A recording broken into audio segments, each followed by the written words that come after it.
चलो बाळको chapter number 16 ની શરૂઆત કરીએ અને ચેપ્ટર નંબર 16 છે આર્થિક ઉદારીકરણ અને વૈશ્વિકીકરણ। બાળકો ખૂબ મજાનું ચેપ્ટર છે, ખૂબ જ સમજવા જેવું ચેપ્ટર છે। 15મા ચેપ્ટર જેવું જ છે બાળકો, ખ્યાલ આવ્યો? કારણ કે આ અર્થશાસ્ત્ર છે બાળકો, સમજવાનો પ્રયત્ન પૂરેપૂરો કરજો। ખ્યાલ આવ્યો બાળકો? ચેપ્ટર નંબર 16 નો જે પહેલો દિવસ ને પહેલો લેક્ચર છે ને ખૂબ મહત્વનો છે, કારણ કે આખા ચેપ્ટરનો આમાં સારાંશ આવી જાય છે। આ ચેપ્ટર તમને શું કહેવા માંગે છે એ બધી ડિટેલેશન બાળકો હું તમને અહીંયા જણાવી દઉં છું। સમજી ગયા? જુઓ બાળકો, ચેપ્ટર નંબર 16 આર્થિક ઉદારીકરણ અને વૈશ્વિકીકરણ, સાથે સાથે એક મુદ્દો પણ છે ખાનગીકરણ। ખ્યાલ આવ્યો? પછી WTO પણ ભણવાના છે, વર્લ્ડ ટ્રેડ ઓર્ગેનાઇઝેશન ને પર્યાવરણની સુરક્ષા માટે લેવાયેલા પગલાં, અને એક છેલ્લો સવાલ છે ટકાઉ વિકાસની વ્યૂહરચના। આમ ટોટલ 4 થી 5 સવાલ જવાબ છે બાળકો। બાળકો સાંભળો, ચેપ્ટર નંબર 16 માં શું છે? તો બાળકો આપણો દેશ આઝાદ થયો 1947। લે સર, આ તો અમને ખબર છે, આવું ભણવાનું છે નહીં બાળકો। 1947 માં આપણો દેશ આઝાદ થયો અને 1947 થી માંડીને 1990 સુધી આપણા દેશમાં જે ઉદ્યોગોની સ્થાપના થઈ, ઉદ્યોગોનો વિકાસ થયો, એ કઈ રીતે થયો અને 1990 પછી શું સ્થિતિનું નિર્માણ થયું બાળકો, એ આપણે ભણવાનું છે। પહેલા બાળકો 1947 માં છે ને દેશ આઝાદ થયો ને ત્યારે બાળકો દેશમાં જેટલા બધા જ ઉદ્યોગો એકમો, આ બધાની માલિકી કોની હતી બાળકો? સરકારની। એટલે બાળકો ડગલે અને પગલે તમારે કંપની સ્થાપવી હોય, ફેક્ટરી કારખાનો કોઈ પણ એકમ તમારે સ્થાપવું હોય તો બાળકો સરકાર પાસેથી તમારે પરમિશન મેળવવી પડતી, સરકાર પાસેથી તમારે પરવાનો મેળવવો પડતો, સરકાર પાસેથી તમારે લાયસન્સ મેળવવું પડતું બાળકો। એટલું જ નહીં, સરકાર પાસે આ પરવાનો, આ લાયસન્સ મેળવવાની જે પ્રોસિજર હતી, જે વિધિ હતી, એ ખૂબ જ જટિલ હતી, અટપટી હતી અને બાળકો ખૂબ જ સમય માંગી લે તેવી હતી। અને એટલા માટે બાળકો સ્થિતિનું નિર્માણ શું થયું આપણા દેશમાં? તો આઝાદીના શરૂઆતના વર્ષોમાં આ સિચ્યુએશનને કારણે દેશમાં જેટલા ઉદ્યોગો સ્થાપવા જોઈએ ને એટલા ઉદ્યોગો સ્થાપી શકાયા નહીં। ખ્યાલ આવ્યો? અને એટલા માટે આઝાદીના શરૂઆતના વર્ષોમાં દેશનો જે વિકાસ થવો જોઈએ એ વિકાસ થયો નહીં, અને એટલા માટે બાળકો આઝાદીના શરૂઆતના વર્ષોમાં આપણા દેશનો વિકાસ રૂંધાયો। ખ્યાલ આવ્યો? પછી બાળકો આ ચાલ્યું બાળકો 1947 થી માંડીને 1990 સુધી આપણા દેશમાં બાળકો આ સિચ્યુએશન, આવી પરિસ્થિતિ હતી। ખ્યાલ આવ્યો તમને? પછી બાળકો સમય એવો 1990 નો સમય, 1990 ના સમયમાં શું થયું બાળકો? કેટલાક ચુસ્ત સામ્યવાદી દેશો હતા, જેમ કે બાળકો ચીન। બાળકો આ ચીન જેવા ચુસ્ત સામ્યવાદી દેશોએ પણ બાળકો એમણે સરકારની નીતિનો ત્યાગ કર્યો અને ખાનગીકરણ અને ઉદારીકરણનો બાળકો એમણે નીતિ અપનાવી, અને આ જ વસ્તુ પણ ભારતે સ્વીકારી। અને આ સમયગાળો તો બાળકો 1990 અને 1990 પછી એટલે બાળકો 1991 માં બાળકો 1991 માં સરકારે આ સિસ્ટમથી મુક્ત થવા માંગતી હતી, સરકાર આ જવાબદારીમાંથી મુક્ત થવા માંગતી હતી અને સરકારે એક નવી નીતિ જાહેર કરી બાળકો, એને કહેવાય છે નવી ઔદ્યોગિક નીતિ। શું કહેવાય છે?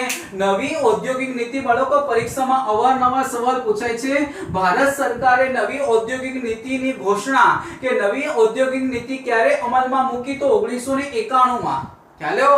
ભારત સરકારે નવી ઔદ્યોગિક નીતિ ક્યારે અમલમાં મૂકી? તો 1991 માં। સમજી ગયા બાળકો? હજી એક મુદ્દો કહી દઉં તમને, ચોપડીમાં નથી બાળકો। 1991 માં જ્યારે ભારત સરકારે નવી ઔદ્યોગિક નીતિ અમલમાં મૂકી ત્યારે આપણા દેશના વડાપ્રધાન કોણ હતા? તો નરસિંહ રાવ। ખ્યાલ આવ્યો? આપણા દેશના વડાપ્રધાન હતા બાળકો તે સમય દરમિયાન નરસિંહ રાવ। અને બાળકો એમણે આ સરકારની નીતિનો ત્યાગ કર્યો અને તેમણે 3 બાબતો અમલમાં મૂકી। એક છે બાળકો ઉદારીકરણ, બીજું છે બાળકો ખાનગીકરણ,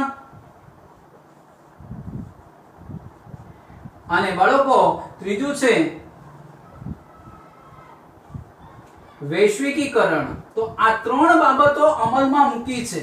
બાળકો માર્ચ 2007માં એક સવાલ પૂછાયો હતો અને ત્યાર પછીના પણ એકાદ વર્ષમાં સવાલ પૂછાઈ ગયો છે. 1991માં સરકારની નવી ઔદ્યોગિક નીતિ અનુસાર કઈ બાબતને પ્રોત્સાહન નહોતું મળ્યું? ખ્યાલ આવ્યો? તો ત્રણ બાબતને પ્રોત્સાહન મળેલું: ઉદારીકરણ, ખાનગીકરણ અને વૈશ્વિકીકરણ. તો કોને નહોતું પ્રોત્સાહન મળ્યું? તો પ્રોત્સાહન નહોતું મળ્યું એ કોને બાળકો? રાષ્ટ્રીયકરણ. કોને? રાષ્ટ્રીયકરણ. તો બાળકો પરીક્ષામાં સવાલ પૂછાય ત્યારે ધ્યાન રાખજો. ખ્યાલ આવ્યો? સવાલ માર્ચ 2007માં વિકલ્પમાં આવો સવાલ પૂછાયેલો કે 1991 ની નવી ઔદ્યોગિક નીતિ અનુસાર કઈ બાબતને પ્રોત્સાહન નથી મળ્યું? તો કોને બાળકો? રાષ્ટ્રીયકરણ. ખ્યાલ આવ્યો? તો બાળકો આ રીતના આજે આપણું ચેપ્ટર નંબર 16 છે આર્થિક ઉદારીકરણ અને વૈશ્વિકીકરણ. ખ્યાલ આવ્યો? તો આ નીતિ એટલે શું એનો આપણે અભ્યાસ કરવાનો છે જે 1991 થી અમલમાં આવી છે. ખ્યાલ આવ્યો? હવે બાળકો પહેલો મુદ્દો છે ઉદારીકરણ. બાળકો ઉદારીકરણમાં શબ્દ સૂચવાયેલો છે ઉદાર. ખ્યાલ આવ્યો? કારણ કે બાળકો સરકાર હવે ઉદાર થઈ ગઈ. કેમ ઉદાર છે? ઉધાર નહીં, ઉદાર. બાળકો ફ્રી માઇન્ડ. બાળકો ઉદાર કેમ થઈ ગઈ? તો સાંભળો. પહેલા છે ને 1947 થી માંડીને 1990 સુધી આપણી દેશની સ્થિતિ શું હતી? તમારે ઉદ્યોગો સ્થાપવા હોય કે એકમો સ્થાપવા હોય, આ બધા જ ઉદ્યોગોની માલિકી કોની? સરકારની. સરકાર પાસેથી તમારે બાળકો પરમિશન લેવી પડતી અને આ પરમિશન મેળવવા માટેની વિધિ જટિલ હતી. પણ સરકારે શું વિચાર્યું કે સરકારે હવે થોડા જ ઉદ્યોગો માટે વિધિની મેથડ રાખી, બાકી બધા ઉદ્યોગો ખાનગી વ્યક્તિઓ મુક્ત રીતે સ્થાપી શકે છે. જેને સ્થાપવો એ સ્થાપી શકે છે. એના માટેની વિધિ કરવાની જરૂર નથી. એટલે સરકાર બાળકો પહેલા નિયંત્રણ મૂકેલું, અંકુશ મૂકેલું. હવે સરકાર કેવી થઈ ગઈ બાળકો? ઉદાર થઈ ગઈ. હવે કોઈ નિયંત્રણો નથી, કોઈ અંકુશો નથી અને એટલા માટે બાળકો આને કહેવાય છે ઉદારીકરણ. પરીક્ષામાં લખવાનું નથી, આ સમજવા માટે છે. ખ્યાલ આવ્યો? પછી બાળકો આ જ ઉદ્યોગો ખાનગી ક્ષેત્રને સોંપી દીધા. સરકારે પોતાની પાસે 3 જ ઉદ્યોગો રાખ્યા. પહેલા તો બાળકો શું હતું? બધા જ ઉદ્યોગો સરકાર પાસે હતા. બધા જ ઉદ્યોગો કોની પાસે હતા? સરકાર પાસે. બાળકો પણ હવે આજે સરકાર પાસે 3 જ ઉદ્યોગો રાખ્યા છે. મોટા ભાગના ઉદ્યોગો કોને સોંપી દીધા? ખાનગી ક્ષેત્રને. બાળકો વૈશ્વિકીકરણનો મુદ્દો આવશે ત્યારે બાળકો આપણે ડીપમાં સમજીશું. ખ્યાલ આવ્યો? તો બાળકો આ રીતના ઉદારીકરણ. હવે બાળકો સવાલ આગળ જઈએ છે. આર્થિક ઉદારીકરણનો અર્થ અને સુધારાઓ. ખ્યાલ તો બાળકો આ રીતના ઉદારીકરણ, ખાનગીકરણ અને વૈશ્વિકીકરણની નીતિ અમલમાં મૂકવામાં આવી. અને બાળકો તમને કહી દઉં, આજે આપણો દેશનો જે વિકાસ થયો છે ને બાળકો, આ 1991 પછી આપણા દેશના વિકાસમાં વિસ્ફોટ થયો છે. ખ્યાલ આવ્યો છે? ભયંકર વિકાસ થયો છે બાળકો ખાનગી ક્ષેત્ર ઉદારીકરણ અને વૈશ્વિકીકરણને કારણે. ખ્યાલ આવ્યો? આપણે જો બાળકો દેશની આઝાદીને બાળકો ગણીએ તો 47 પછી 53 ને આ 2020 ચાલે. આમ 73 વર્ષ થયા છે. પણ 73 વર્ષમાં બાળકો આપણે જે 1991 પછીનો જે સમયગાળામાં જે ડેવલપિંગ થયું છે ને બાળકો, એ ભયંકર છે, અભૂતપૂર્વ છે બાળકો. આજે વિચાર કરો બાળકો, આપણે એક વિકસિત દેશ બનવાની હરોળમાં આપણે મુકાઈ ગયા છે, જે દેશ માટે બાળકો બહુ સારી બાબત છે. પણ બાળકો આ બધો સુધારો થયો, આ બધો વિકાસ છે ને, એ 1991 પછીની કરામત છે. કે એની બાળકો તમે કયા કરામત કહો કે પછી બાળકો એક નવી દેશ માટે ઓપોર્ચ્યુનિટી કહો અને સ્વીકારી દેશે, અને તેનાથી બાળકો દેશનો સારો એવો વિકાસ થયો છે. હવે બાળકો ઉદારીકરણ કોને કહેવાય? તો બાળકો સરકાર ઔદ્યોગિક નીતિ દ્વારા ખાનગી ક્ષેત્ર પરના નિયંત્રણો અને અંકુશોને ક્રમશઃ ઘટાડતા જઈને વિકાસને પ્રોત્સાહન આપવાની નીતિ એટલે ઉદારીકરણની નીતિ. ખ્યાલ આવ્યો? ફરી એક વખત બાળકો ઉદારીકરણ કોને કહેવાય? તો સરકાર ઔદ્યોગિક નીતિ દ્વારા ખાનગી ક્ષેત્ર પરના અંકુશો અને નિયંત્રણો. કારણ કે પહેલા બાળકો ખાનગી ક્ષેત્ર પર શું હતા? અંકુશો, નિયંત્રણ. કેમ? કારણ કે પહેલા બધા જ એકમોની માલિકી કોની હતી? સરકારની. બાળકો ખાનગી ક્ષેત્ર પાસે હતું નહીં. પણ હવે ખાનગી ક્ષેત્ર પરના અંકુશો અને નિયંત્રણો ક્રમશઃ ઘટાડતા જઈને વિકાસને પ્રોત્સાહન કરવાની નીતિ, કે વિકાસને પ્રોત્સાહન આપવાની નીતિ એટલે ઉદારીકરણ. આવડશે?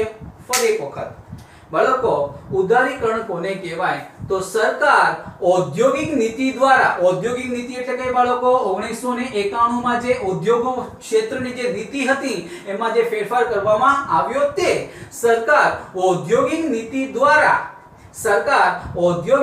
દ્વારા ખાનગી ક્ષેત્ર પરના અંકુશો અને નિયંત્રણો ક્રમશઃ ઘટાડતા જઈને વિકાસને પ્રોત્સાહિત કરવાની નીતિ એટલે ઉદારીકરણની નીતિ.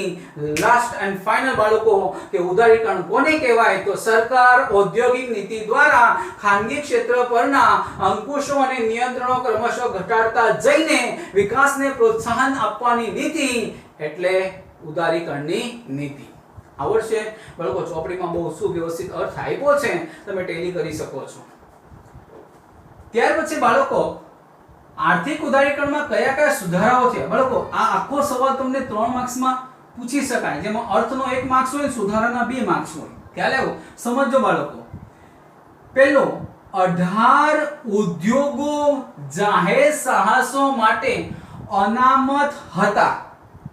તે સિવાયના અન્ય ઉદ્યોગો માટે પરવાના પદ્ધતિ નાબૂદ કરવામાં આવી. એટલે પરવાના એટલે બાળકો લાયસન્સ પદ્ધતિ. સાંભળો શું કહેવા માંગે છે. 18 ઉદ્યોગો જાહેર સાહસો માટે અનામત હતા.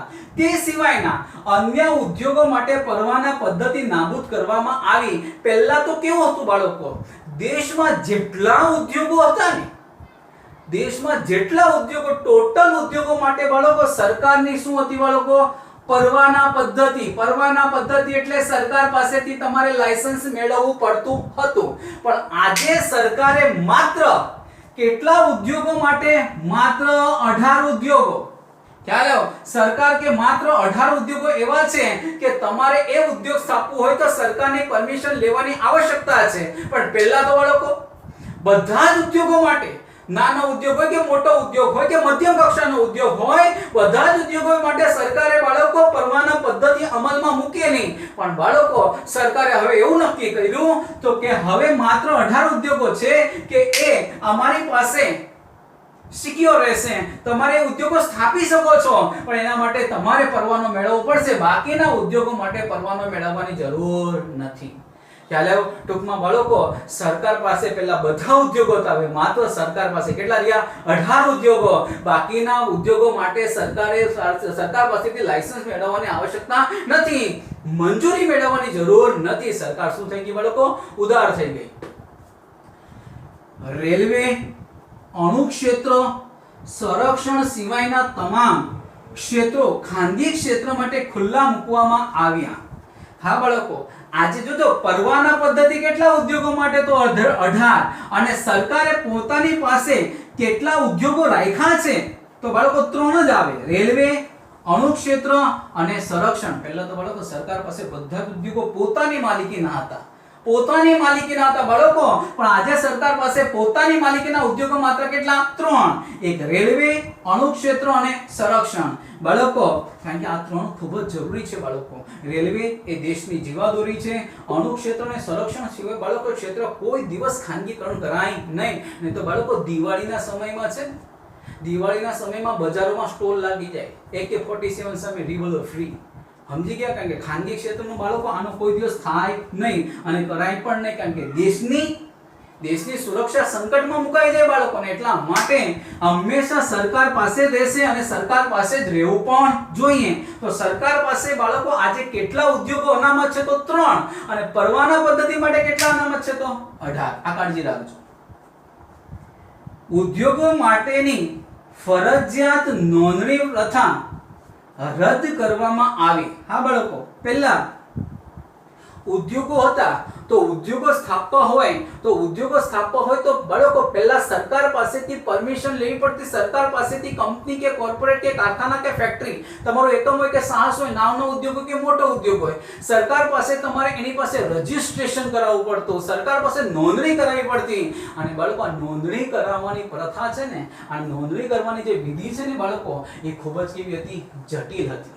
ખૂબ જ લાંબી પ્રોસિજર હતી બાળકો અને અટપટી હતી. એટલા માટે બાળકો કેટલાક ઉદ્યોગપતિઓ ઉદ્યોગ સ્થાપવા સાહસ કરતા ન હતા અને એટલા માટે બાળકો શરૂઆતમાં ઉદ્યોગો સ્થાપાયા નહીં. પછી બાળકો 1951 માં ઉદારીકરણની નીતિ આવી. સરકારે ડિક્લેર કર્યું કે હવે નોંધણી પ્રથા શું કરવામાં આવી? રદ. અને એટલા માટે બાળકો તમે જો 1947 થી માંડીને 1991 સુધી બાળકો જેટલા ઉદ્યોગો ન સ્થાપાયા ને એના 4 ગણા ઉદ્યોગો 1991 પછી સ્થાપાયા. કારણ કે એકમો કંપનીઓ સ્થાપવાની બાળકો નોંધણી પ્રથા કેવી કરી દીધી? રદ, સરળ કરી દીધી. કારણ કે સરકાર આ બાબતમાં પણ શું થઈ ગઈ બાળકો? ઉદાર.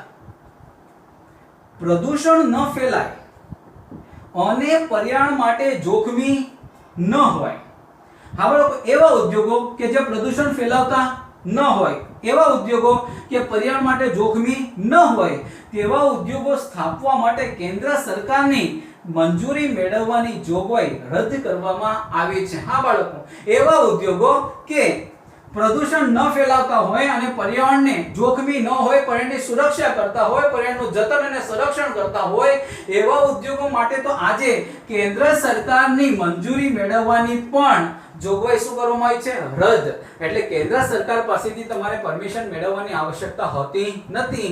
બાળકો, સરકારે એ પણ રાહત આપી છે. ચાલો, તો બાળકો આ ઉદારીકરણ દ્વારા બાળકો સરકારે આ નીતિ અપનાવી છે જેનાથી બાળકો દેશનો સારામાં સારો શક્ય એટલો વિકાસ થઈ શકે છે. ખ્યાલ આવ્યો બાળકો? નેક્સ્ટ લેક્ચરમાં આપણે ઉદારીકરણના લાભાલાભ ભણીશું જે બોર્ડમાં પૂછાઈ ગયેલો સવાલ છે.